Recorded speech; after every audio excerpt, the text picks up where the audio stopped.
It is Thursday, December 5th, 2024, the first week of Advent. Hey, listen, this is episode 46 of the Carlos Whittaker podcast, and I got one question for you. The question is, are you ready for this? Hey, welcome friends and fam back after a week hiatus to the Carlos Enrique Whittaker Guzman Chivo Cabello podcast, or Los for short, whatever it is you want to call me. Glad you're here. Thank you, Dr. Delight, for this wonderful intro music. Today, we're starting you know what? I just had a gumption in my umption to do something Advent-y. You know, like everyone's doing Advent. I'll be honest with you. The last time I celebrated Advent, now listen, this may make me like the worst Christian ever. But like, as everyone's celebrating Advent, I'm like, what? Like, what's the big deal? You know, like, I mean, I get it, but maybe I don't. Because as I'm holding up right now, this, if you're watching on YouTube or Spotify or wherever you watch the podcast, this Advent calendar from Trader Joe's is how we have celebrated Advent as a family. My kids just think that Advent, well, they're not kids anymore, but it was just all about chocolate.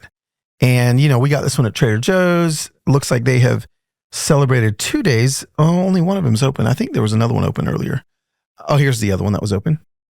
2 days of Advent, open here on the Advent calendar.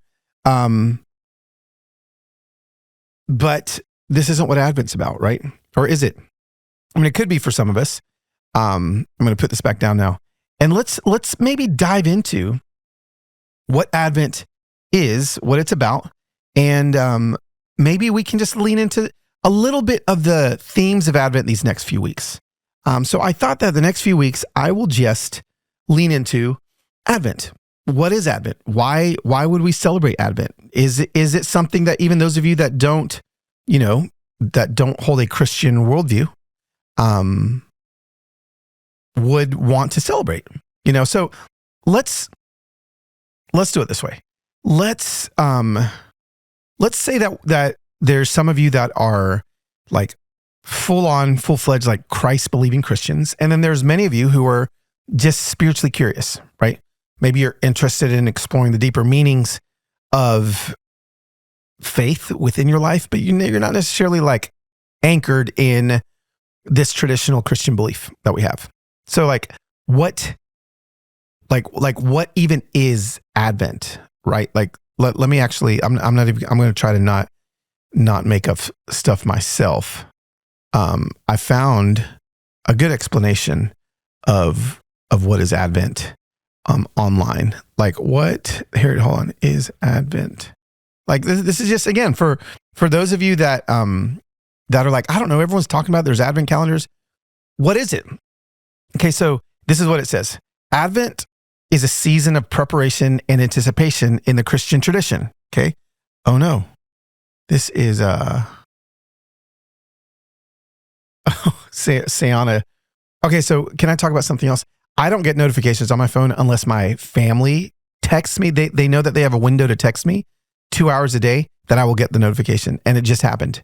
And my daughter Sayana says, I can retire from TikTok because my favorite YouTuber since I was literally 13 years old just commented on my video. So I will congratulate her in a moment. Back to Advent. Advent is a season of preparation and anticipation in the Christian tradition leading up to Christmas, the celebration of the birth of Jesus Christ. The word Advent comes from the Latin term adventus, meaning coming or arrival. Pretty cool. It's a time of spiritual reflection, hope, and preparation for both the celebration of Jesus, his first coming as a baby in Bethlehem, and the expectation of his second coming. So, I mean, that's a lot there, right? So let's call this podcast Advent for Rookies. Okay. And we'll start with week one. This is kind of Advent for rookies. And so here's the theme of Advent. So there's 4 weeks. Okay. Each week there's a theme. And I remember when I was a kid, I wish there was a photo of this. My family, I remember like during church, there was, you know, the candles on the stage, and there was like a wreath, and a different family would get chosen every year to go up every week to light the candle and to read a scripture. And I just remember I must have been 6 or 7, just being so freaking pumped that my family got chosen. So it was me, my mom, my dad, and my little brother. And we went up there, and I don't know, it was kind of felt like a holy moment. It was pretty cool. But I want to say that may be the last time I've celebrated Advent. Like, it just isn't something that I've done. I don't think that you have to in order to be a good Christian. I don't think that Advent is something that you've got to lock in, right? No, it's from what we just read, it's a way that we can maybe focus on the reason for the season a little bit. So again, this isn't something that I've leaned into in my short time on Earth. And I was like, let's do it this month. So the Carlos Whittaker podcast, the next 4 weeks, Advent for rookies, right? What are the 4 weeks of Advent? Well, there's themes for the weeks. And this week, the theme is hope. Okay, so really, I guess Sunday is when the first week of Advent started, which is 4 days ago. But we'll start today, Thursday. We're going to make up our own rules. Can I make up my own rule? Does that mean that I'm like messing up some Christian tradition? I don't know. I don't think so. Week 1, hope. Week 2, peace. Week 3, joy. Week 4, love. You know what's funny? We have actually written all 4 of those words on our roof in lights. Different years. Because we write a word on our roof out of lights every season, every Christmas season. And we've used, so I guess we have celebrated Advent accidentally. So those are them, okay? You can, some people have Advent wreaths, some people have Advent calendars, like the Trader Joe's Advent calendar that has nothing to do with Advent. And, many people use this time to pray and reflect. But let's just do it on the podcast. Hope. Let's jump into week 1.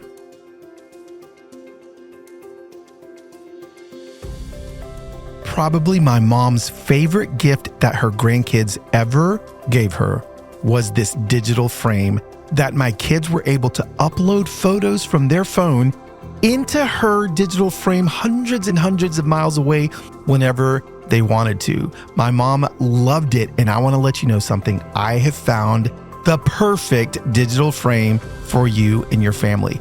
It's actually been named the #1 digital photo frame by Wirecutter, and the frame is called Aura. Aura frames are incredibly smart and so easy to use. Literally, you can upload any amount of photos you want directly from your phone to the frame. I promise you, your parents, your in-laws, they are going to love this. Like if you go on vacation, you can upload a photo to the frame from your vacation, wherever you're at. Funny photos, family photos. It is going to be the winning gift this season. So listen, save on the perfect gift by visiting auraframes.com to get $35 off Aura's best-selling Carver matte frames by using promo code Carlos at checkout. That is AURA frames.com, promo code Carlos. This deal is exclusive to listeners, so get yours now in time for the holidays. Terms and conditions apply. I am always looking for ways to make drinking water easier. But guess what? I don't have to look any longer because my family and I have the AquaTrue water purifier sitting up there next to my sink right now. Listen, drinking water is important for staying hydrated and healthy. Did you know that 60% of our bodies are made out of water? And if you're like me, you probably just don't drink enough of it. AquaTrue makes it so much easier, okay? This is why you're going to want to check out AquaTrue. AquaTrue purifiers use a 4-stage reverse osmosis purification process, and their countertop purifiers, which is the one we have, work with no installation or plumbing. Now, here's the deal. If you want a higher quality AquaTrue, they actually have some that you can install as well. Long-term exposure to high concentrations of bad chemicals can potentially lead to adverse health effects like cancer or disruptions of your liver and all kinds of horrible things, but AquaTrue removes these chemicals. Their filters are affordable and long-lasting. I can tell you that I not only truly taste the difference, but I can feel it as well. AquaTrue comes with a 30-day money-back guarantee and even makes a great gift. Today, my listeners receive 20% off any AquaTrue purifier. Just go to aquatrue.com, that's AQUATRU.com, and enter code HUMANHOPE at checkout. That's 20% off any AquaTrue water purifier when you go to aquatrue.com and use promo code HUMANHOPE.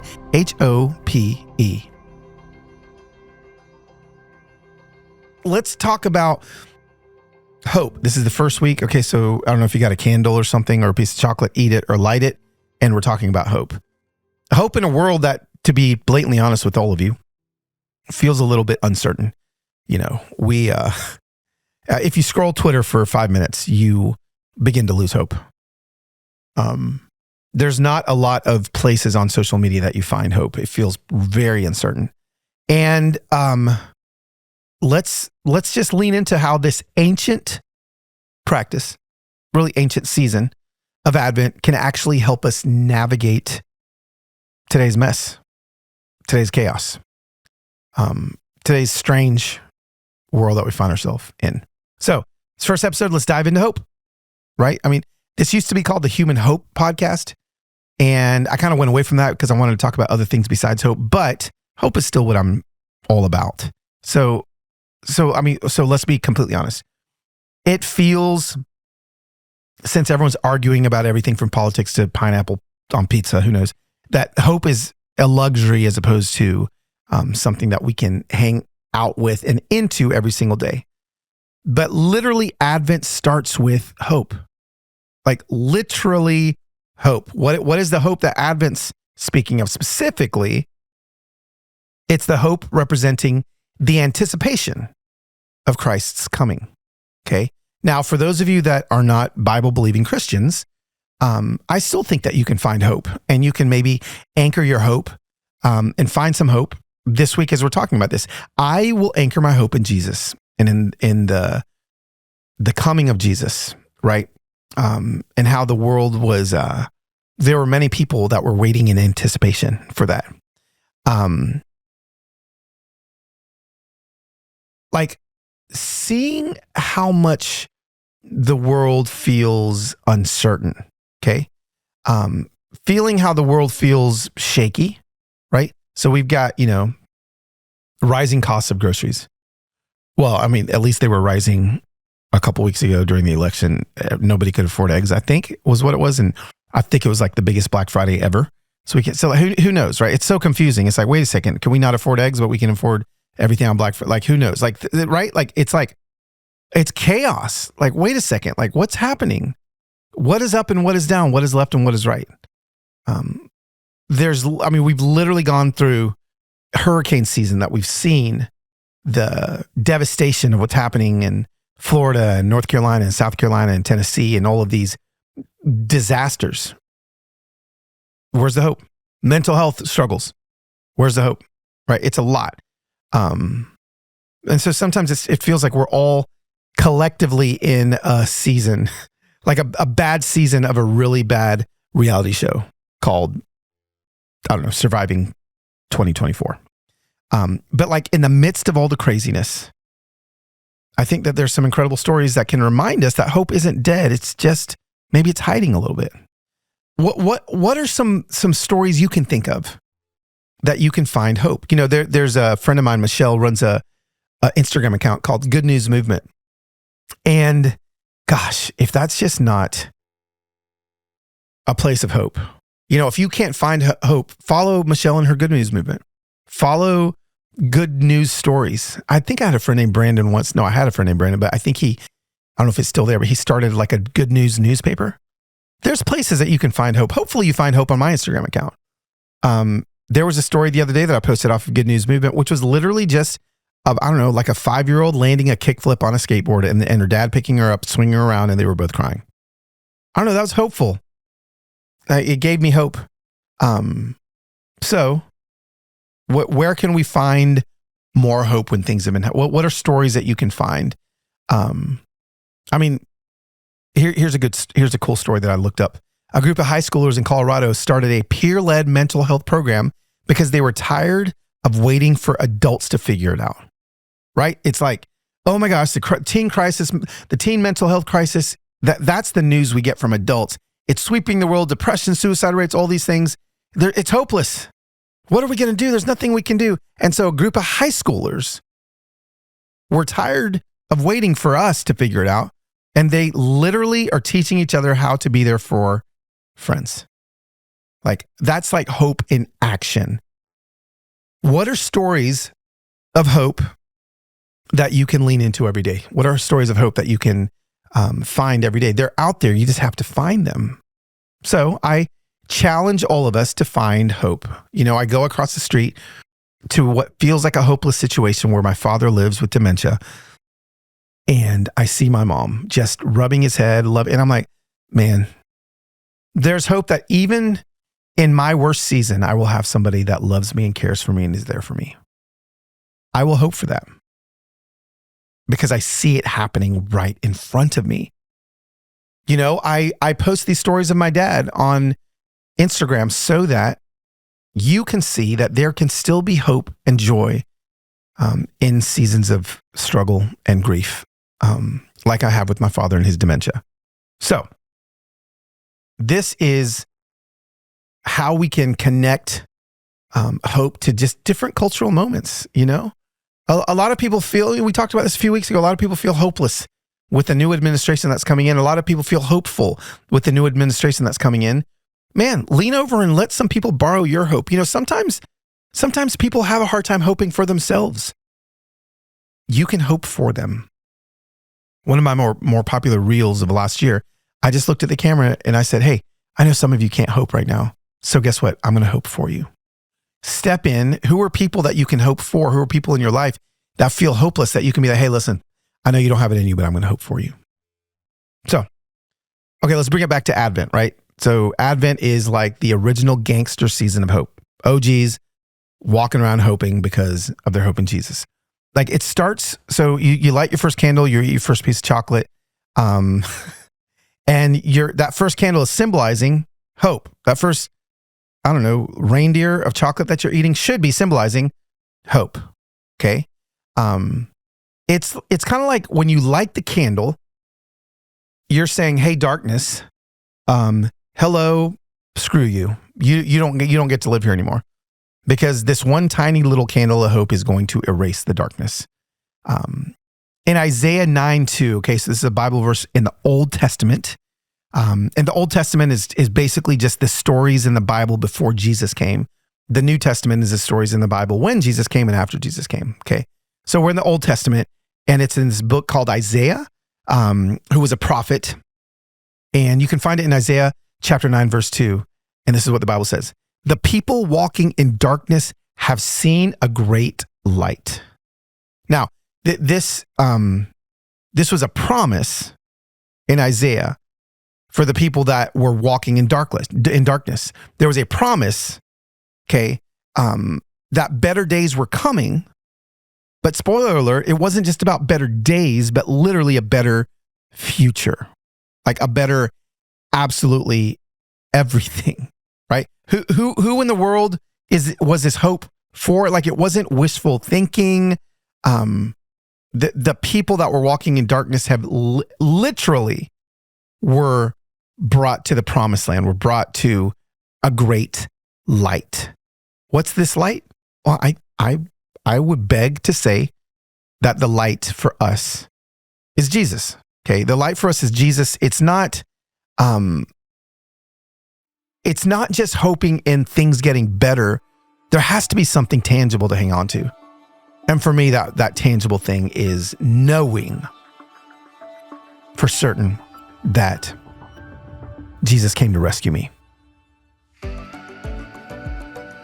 Typical children's vitamins are basically candy in disguise, filled with, get this, 2 teaspoons of sugar, unhealthy chemicals, and all kinds of gummy junk that our kids never should eat. This is why Hiya was created, the pediatrician-approved, super-powered chewable vitamin. Now listen, while most kids' vitamins are filled with 5 grams of sugar, right? Hiya is made with 0 sugar and 0 of that gummy junk. Yet it tastes great, and even your picky eaters are going to love it. Hiya fills in the most common gaps in modern kids' diets to provide the full body nourishment our kids need with a yummy taste that they love. It includes vitamin D, B12, C, zinc, folate, and so many more that help support our kids' health. Hiya is designed for kids 2 and up and sent straight to your door so parents have one less thing to worry about.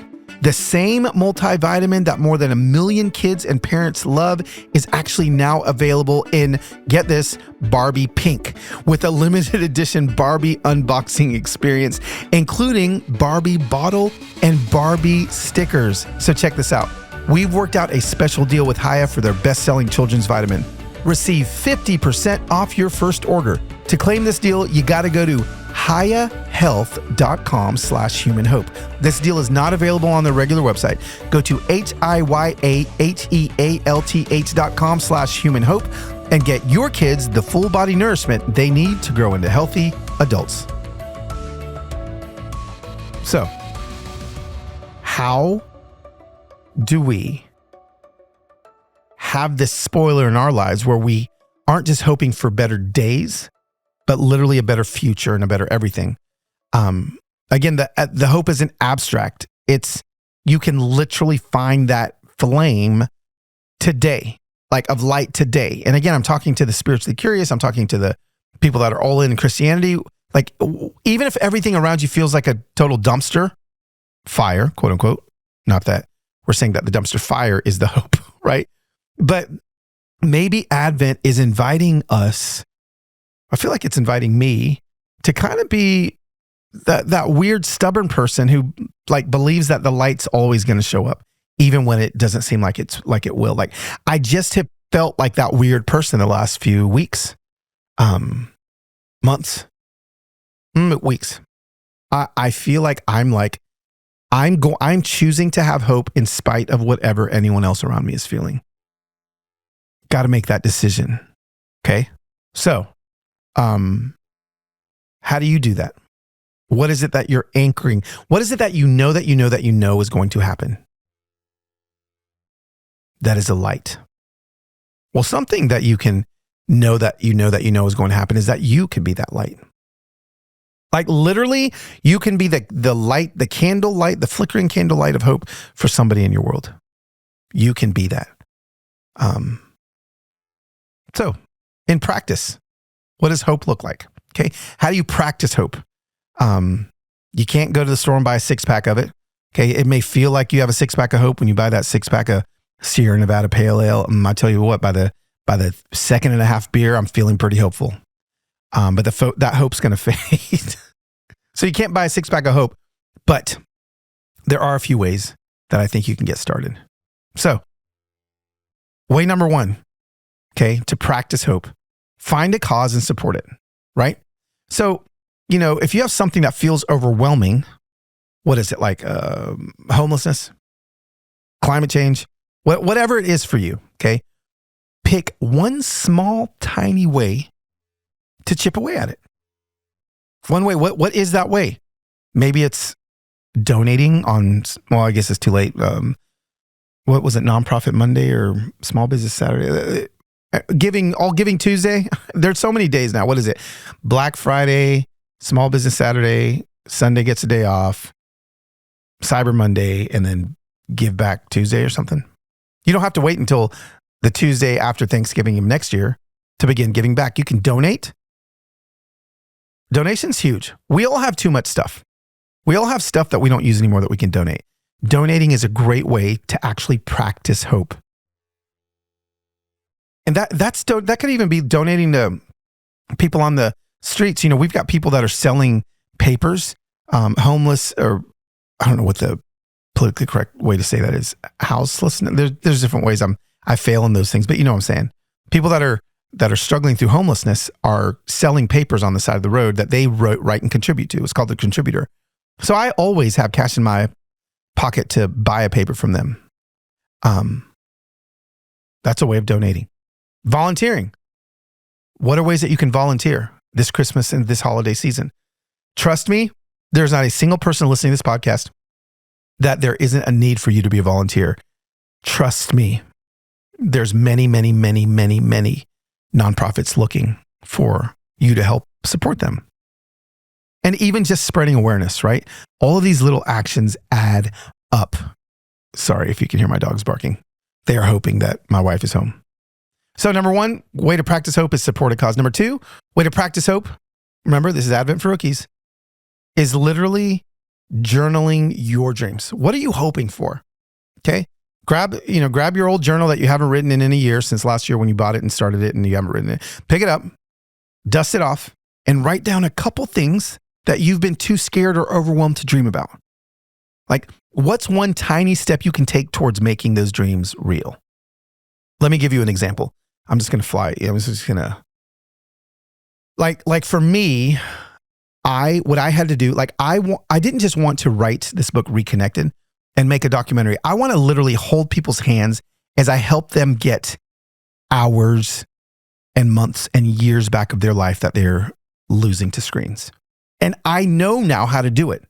So I think initially I was like, well, the book's fine, the documentary's fine. But you know what I did? I started last week writing down an actual curriculum that I want to walk people through that I believe can give them back 2 hours a day. Wow, that's 14 hours a week. What the heck? That's 14, 28. What's 28 plus 14? 38, 42, 56 hours a month? No, week. I just know that I can help people get that. I know how to do it. So what I did, instead of just dreaming about it, I finally just sat down and opened my laptop up. I didn't do my journal, but I started typing day one. This is what we're going to do. This is an actual way that Carlos is going to hold your hands and help you get your life back.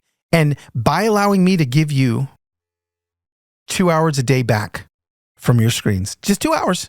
Okay, if you're on your phone 7 hours a day, I'll help you get to 5. And if that happens, literally, I will give you a month and a half back of your life, a year. And I started writing a curriculum down. And I'm going to continue to write that because this is a dream that I'm hoping is going to become a reality, because if I keep writing it, I keep dreaming, then the hope is continuing to burn. Set a fire in my soul.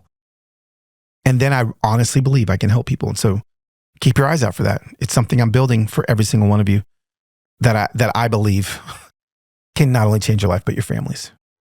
So journal your dreams, right? And then last but not least, a way to practice hope is to literally start practicing gratitude. Okay. You can do it in that journal every single day this week. Jot down one thing that's good in your life. Just one thing. I know you may not be able to think. Are you breathing? Oh, I just took a breath. That's good. If that's the lowest common denominator, then write it down. But I believe it could be better for many people than just breathing. It could be as big as, your family and you're grateful for that, or as small as I don't know, the way your latte tasted.